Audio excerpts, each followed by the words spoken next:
বাজলো তোমার আলোর বেনু,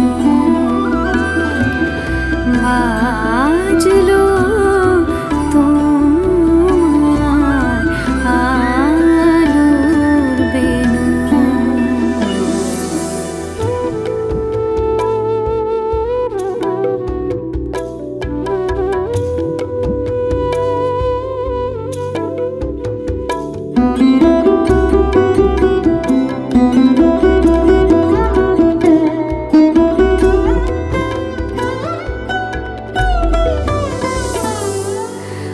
অস্ত্রের সাজ দিয়েছি যে হাতে দুর্গা নামের জয়, সেই হাত আজ ভালোবাসা জানে নেই কোনো সংশয়।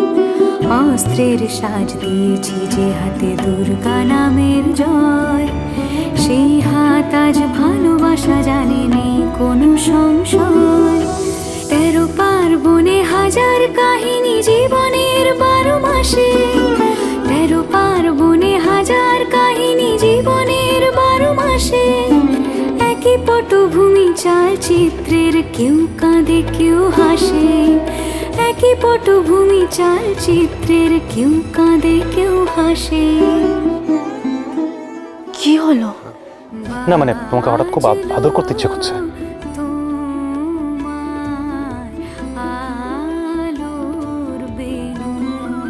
মিস্টার পাল, আপনি তো বেশ রোমান্টিক। আসলে মূর্তি গড়ার কাজের পর যে শিল্প সৃষ্টির আনন্দ হয়, সেই আনন্দে আমার একজন কাছের মানুষকে জড়িয়ে ধরতে ইচ্ছে করে। আর এই পৃথিবীতে স্ত্রীর চেয়ে কাছের মানুষ আর কে হতে পারে? হ্যাঁ, ঠিকই বলেছেন।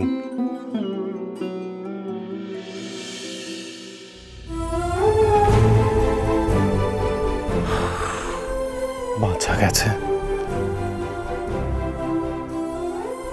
কি ভাবছো মিনু? সোম বললো বলেই কি তুমি ওর সব থেকে কাছের মানুষ, সব থেকে প্রিয় মানুষ হয়ে গেলে? সোম পরিস্থিতি সামাল দিতে কথাটা বলেছে।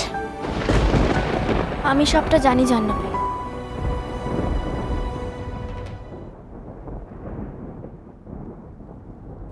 আপনাদের সময় শেষ, এবার যার যার হ্যান্ডক্রাফটসগুলো জমা দিয়ে দিন।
আপনাদের সবার হাতের কাজই আমাদের খুবই ভালো লেগেছে।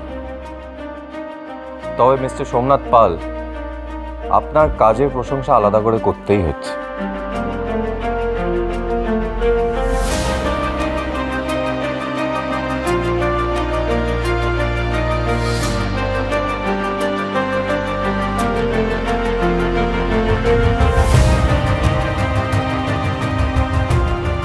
কি দারুণ হাতের কাজ আপনার, যেমন দক্ষতা তেমন সূক্ষ্মতা।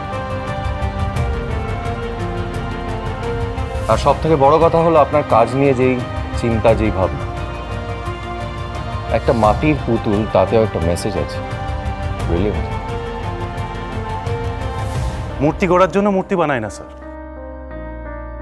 আসলে যেভাবে আমি মূর্তি বানাই, আমার ইচ্ছে যদি সেভাবেই একটা দুনিয়া বানাতে পারতাম, যে দুনিয়ায় কোনো খিদে নেই, কোনো অভাব নেই। সত্যি দারুণ।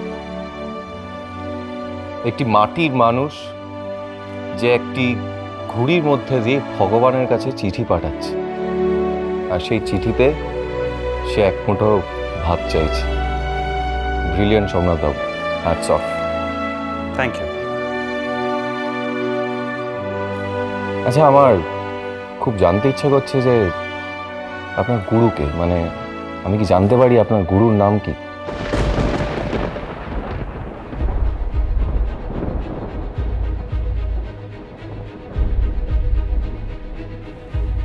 কি হলো মিস্টার পাল, আপনার গুরুর নাম?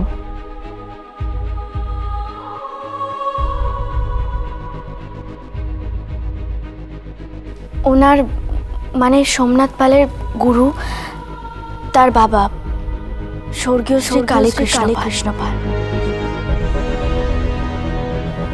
কে? কালীকৃষ্ণ পাল?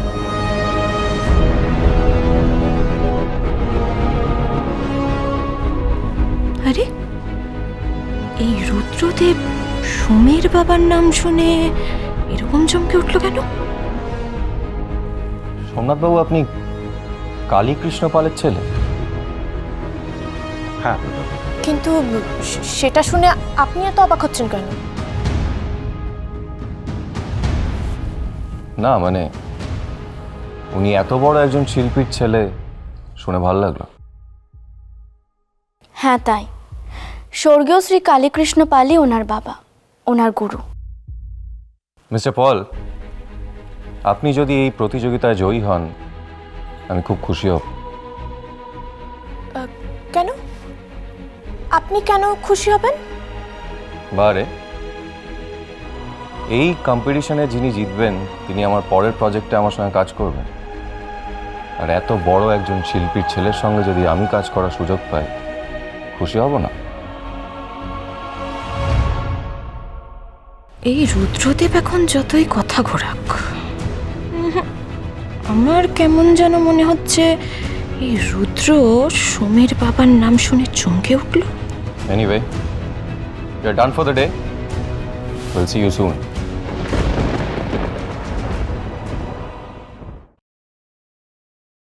আচ্ছা মিনু, তোমার ওই রুদ্রদেবের সাথে এত আগ বাড়িয়ে কথা বলার কি দরকার বলো তো?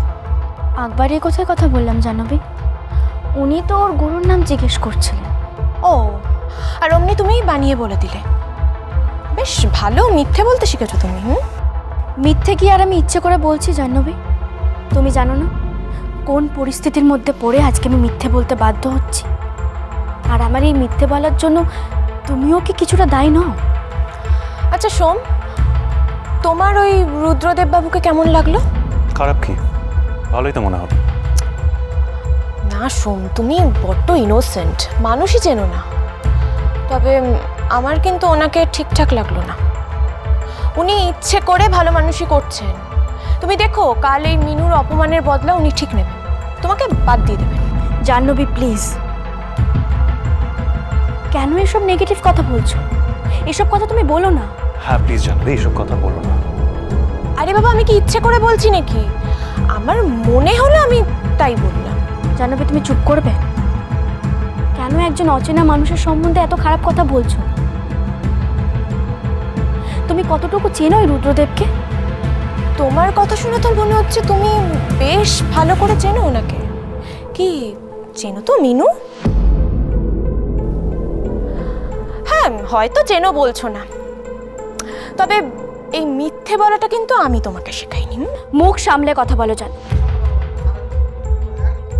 তোমার কথার উত্তর দিই না বলে ভেবো না আমি দুর্বল, ভেবো না আমি সারা জীবন চুপ করে থাকবো। দেখো মিনু, প্লিজ তোমরা চুপ করবে?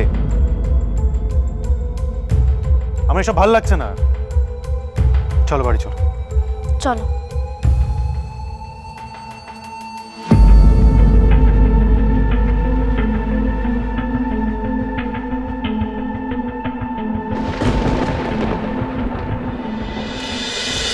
বাজলো তো